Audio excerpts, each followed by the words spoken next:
اللہ کے رسول صلی اللہ علیہ وسلم کی ران پر رکھا اور کہا یا محمد. صحابہ اللہ کے رسول صلی اللہ علیہ وسلم کا نام نہیں لیتے تھے کبھی بھی، اور اللہ تعالیٰ نے قرآن مجید کے اندر یہ ادب بھی سکھایا ہے کہ تم رسول کو ویسے مت پکارو جیسے تم لوگ آپس میں ایک دوسرے کو پکارتے ہو. لا تجعلوا دعاء الرسول بینکم کدعاء بعضکم بعضا. جیسے تم آپس میں ایک دوسرے کو بلاتے ہو نام لے کر کے، یا محمد یا عبداللہ، ایسے رسول کو نہیں پکار سکتے. انہیں یا رسول اللہ کہہ کر کے پکارو. ان کی کنیت بھی نہیں لے سکتے یا ابا القاسم یا اور بھی کچھ کہہ کے. ادب اور احترام کا تقاضا یہ ہے اللہ کے رسول صلی اللہ علیہ وسلم کے لیے کہ انہیں یا رسول اللہ ہی کہا جائے. لیکن یہ آنے والا آدمی یا محمد کہہ کر کے پکارا اور سوال کیا اس نے، اخبرنی عن الاسلام، مجھے اسلام کے بارے میں بتائیے. تو اللہ کے رسول صلی اللہ علیہ وسلم نے اسے بتایا، الاسلام ان تشہد ان لا الہ الا اللہ. اسلام یہ ہے کہ تو گواہی اس بات کی دے کہ اللہ کے علاوہ کوئی سچا معبود نہیں ہے، اور یہ کہ محمد صلی اللہ علیہ وسلم اللہ کے رسول ہے. دوسری بات، وتقیم الصلاۃ، نماز قائم کرو، وتؤتی الزکاۃ، زکوٰۃ ادا کرو، ماہ رمضان کے روزے رکھو. اگر اللہ کے گھر کی طرف سفر کرنے کی طاقت ہے تمہارے پاس تو اس کے گھر کا حج کرو. پھر اس نے دوسرا، تو راوی حدیث حضرت عمر بن خطاب کہتے ہیں کہ اس آدمی نے جب جواب سنا تو کہہ رہا صدقتا، آپ نے سچ کہا ہے.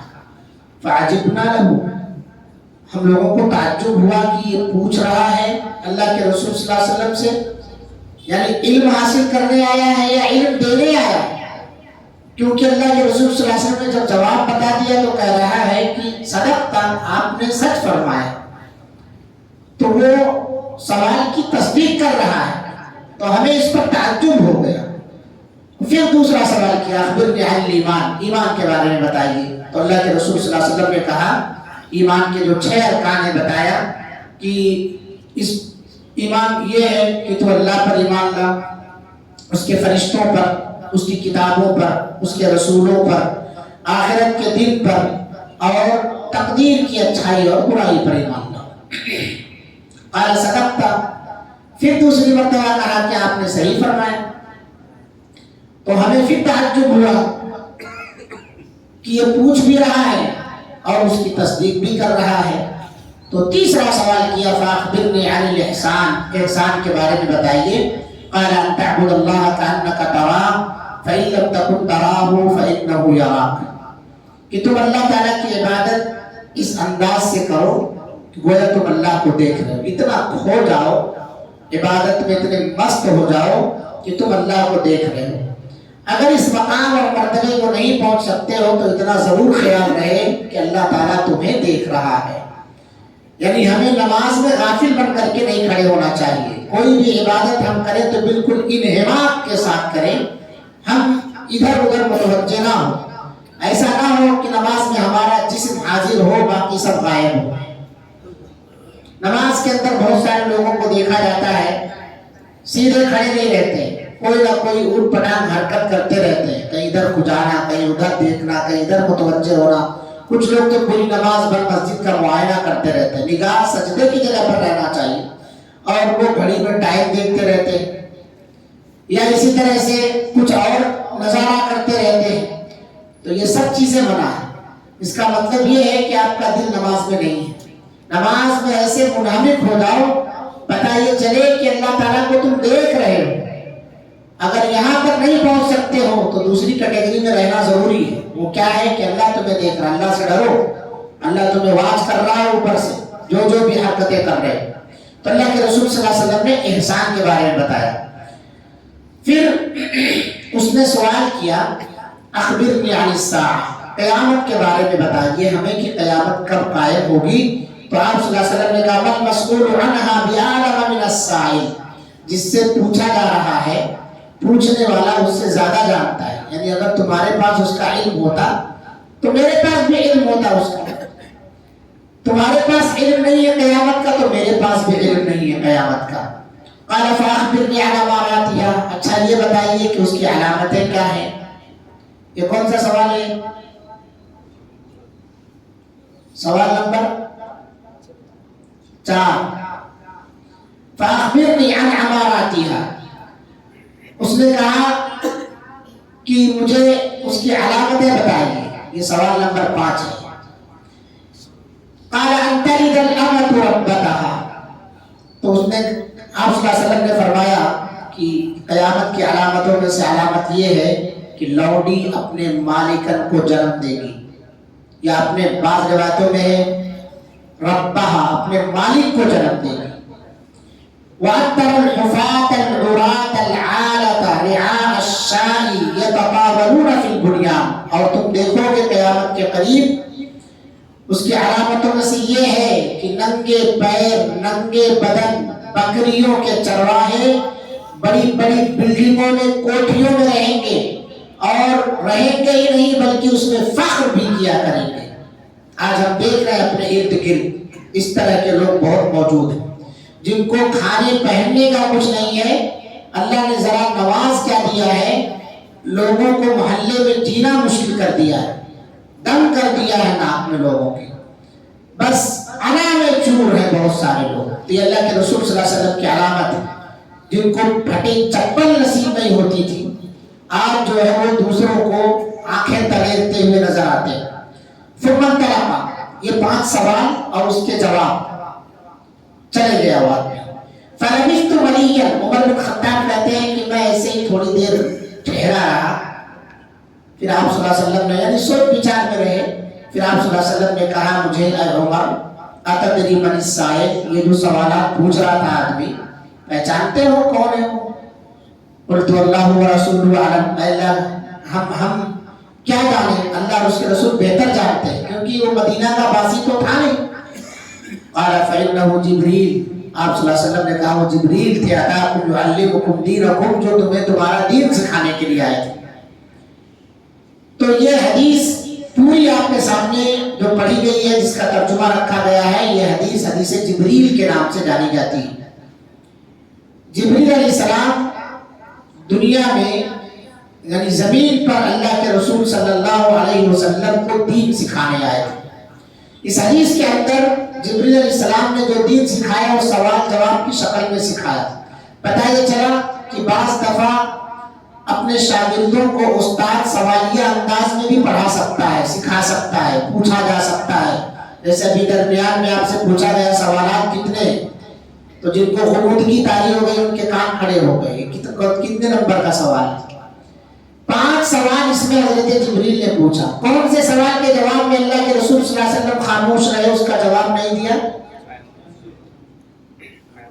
قیامت کے بارے میں، کیونکہ قیامت کا علم سوائے اللہ کے کسی کو نہیں، اس لیے اللہ کے رسول صلی اللہ علیہ وسلم بھی خاموش رہے۔ پتہ یہ چلا کہ اپنی طرف سے قیامت کے بارے میں قیاس آرائیاں کرنا، پیشین گوئیاں کرنا، یہ جہالت کی دلیل ہے۔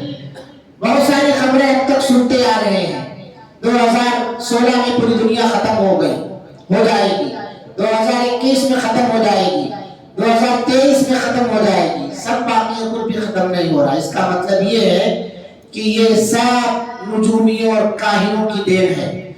علم وہی صحیح ہے جو آسمان سے اللہ رب العالمین نے نازل فرمایا۔ تو یہ حدیث جبریل ہے، جس کے راوی کون ہے؟ حضرت عمر بن خطاب رضی اللہ عنہ ہے۔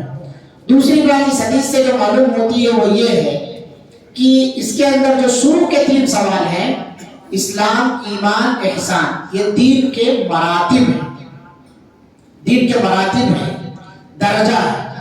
ہر آدمی مومن نہیں ہو سکتا ہے، پہلے آدمی مسلم ہوگا پھر مومن ہوتا ہے۔ ہر آدمی محسن نہیں ہو سکتا ہے، آدمی مسلم ہوگا، مومن ہوگا، اس کے بعد محسن ہوتا ہے۔ تو احسان کا درجہ بہت اعلیٰ ہے، ہماری عبادتوں میں احسان جھلکنا چاہیے۔ یہ حدیث جو اللہ کے رسول صلی اللہ علیہ وسلم کی حضرت جبریل آ کر کے دین سکھا کر کے گئے، اس کی اہمیت کیا ہے ہمیں یہ جاننا ضروری ہے۔ کیوں حدیث جبریل ہر مسلمان کے ذہن میں رہنی چاہیے؟ کیونکہ اس کے اندر پورا دین سمٹ گیا۔ امام ابن رجب رحمہ اللہ نے فرمایا کہ حدیث اس قدر عظیم ہے کہ مکمل دین کی شرح کرتی ہے یہ حدیث. اور قاضی عیاض نے فرمایا کہ شریعت کے سارے علوم اسی حدیث کی طرف لوٹتے ہیں اور اسی سمندر سے ساری علم کی نہریں نکلتی. اور ایسے ہی امام قرطبی اور امام ابن دقیق العید وغیرہ نے فرمایا کہ جس طرح سورۃ الفاتحہ کو ام الکتاب کہا جاتا ہے ویسے ہی اس حدیث کو ام السنہ کہنا چاہیے، سنت کی ماں کہنا چاہیے. یعنی سورہ فاتحہ جیسے پورے قرآن کا انڈیکس ہے، ایسے ہی حدیث جبریل تمام حدیثوں کا انڈیکس ہے، فہرست ہے. اس کے اندر سارے مضامین دین کے اس کے اندر مختصر طور پر بیان کر دیے گئے. اس حدیث کی اہمیت کے پیش نظر امام بغوی، امام نووی رحمہ اللہ جیسے جلیل القدر محدثین نے اپنی حدیث کی کتابوں کا آغاز حدیث جبریل سے ہی کیا ہے. اور شیخ صالح العثیمین، شیخ عبد المحسن العباد حفظہ اللہ، انہوں نے اس حدیث کی مستقل کتاب لکھی ہے، حدیث جبریل اور اس کی شرح. تو اس سے اس کی اہمیت کا اندازہ ہوتا ہے. اگر ہم غور کریں اس حدیث کے اندر تو اس سے معلوم ہوتا ہے کہ اسلام، ایمان اور احسان، یہ تینوں چیزیں جو مجموعہ ہے، اسی کا نام دین ہے. اسی کا نام دین ہے، اس لیے اس کو یاد رکھنا چاہیے. اسلام کا تعلق ظاہری کاموں سے، آپ نماز پڑھ رہے ہیں، اس کا تعلق ظاہری کاموں سے. جس کے ساتھ کبھی دلی ایمان رہتا ہے اور کبھی ظاہری کاموں والا بھی ہو سکتا ہے، وہ منافق آدمی ہوتا ہے. ضعیف الایمان مسلمان بھی ہو سکتا ہے. اور اس سے ایک چیز یہ بھی معلوم ہوئی کہ اسلام کا تعلق ظاہری کاموں سے جبکہ ایمان کا تعلق باطنی امور سے. ایک درخت ہے، اس کی جو جڑ نظر آ رہی ہے، جو جڑ ہے زمین کے اندر، وہ ایمان ہے. جو اوپر کی شاخیں ہیں، تنا ہے، یہ اسلام ہے. اس کے اندر جو پھل ہے وہ احسان ہے. تو اب ہمیں سوچنا چاہیے ہماری جڑ کو زنگ نہ لگنے پائے، دل کے اندر کسی بھی طرح سے شرک نہ آنے پائے، یہ ہم کو سوچنا چاہیے. اور جو ظاہری چیز ہے، پیڑ پودے جو اس کے ہیں، اس کی بھی دیکھ بھالی کریں ہم، اس میں ریاکاری نہ آنے پائے، دکھاوا نہ آنے پائے، اس کے اندر پھل اچھا لگے. تو اس کے لیے ہمیں خلوص اور اللہیت کے ساتھ اللہ رب العالمین کی عبادت کرنی چاہیے، اس میں شرک نہیں آنا چاہیے. تو یہ حدیث حدیث جبریل کے نام سے جانی جاتی ہے، جو بہت ہی اہم ہے. جیسے کہ ابھی آپ نے سنا امام ابن دقیق العید وغیرہ نے کہا کہ ام السنہ کہنا چاہیے. تو ہر مسلمان کو اس کے بارے میں معلومات رکھنی چاہیے، اور اسی سے ہمارا سارا دین نکلتا ہے. انشاءاللہ اس کی وضاحت اگلے دروس میں آئے گی. تو عقیدے کے درس میں ہمارا تیسرا درس تھا، جس کے اندر ہم نے اس سے پہلے کے دروس میں اصول ثلاثہ ہم نے سیکھا ہے، دوسرا قواعد اربع ہے، اور آج کے درس میں حدیث جبریل آپ کے سامنے رکھی گئی ہے. اللہ سے دعا ہے اللہ تعالیٰ ہمیں اس حدیث کے اندر جو باتیں، جو سوالات نبی صلی اللہ علیہ وسلم سے حضرت جبریل نے کیے ہیں، ان سوالات کو یاد رکھنے اور ان کا جوابات یاد رکھنے کی توفیق عطا فرمائے.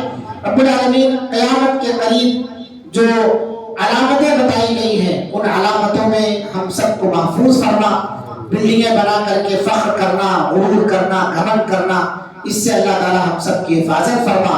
تواضع و خاکساری کی زندگی گزارنے کی توفیق عطا فرما. علم سیکھنے کے لیے علمی مجلسوں میں بیٹھنے کی اللہ تعالی توفیق عطا فرما. رب العالمین ہم سب کی چھوٹی بڑی عبادتوں کو قبول فرما. ریا نمود سے اللہ تعالی ہم سب کی حفاظت فرما. جو بھی ہم اعمال کر رہے ہیں، اللہ رب العالمین اس کے اندر اخلاص فرما. رب العالمین ہم سب کی دعاؤں کو قبول فرما. ربنا تقبل منا انك انت السميع العليم وتب علينا انك انت التواب الرحيم. واخر دعوانا ان الحمد لله رب العالمين.